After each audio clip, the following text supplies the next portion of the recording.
Hi everyone, my name is Jennifer Singer. I am from Grand Rapids, Michigan, and today I am going to be reading to you The Happiest Puppy.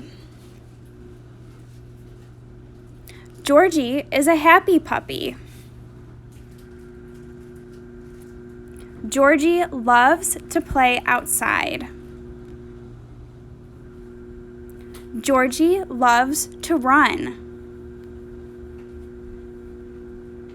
Georgie loves to smell the grass. Georgie loves the sun. But sometimes Georgie can't find the sun. Georgie looks and looks, but he still can't find the sun.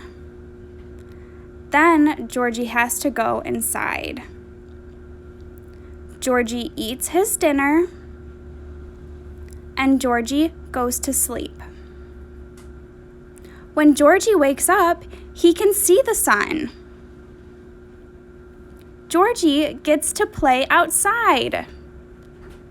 Georgie gets to run. Georgie gets to smell the grass. And Georgie just loves the sun. Georgie is a happy puppy. The end.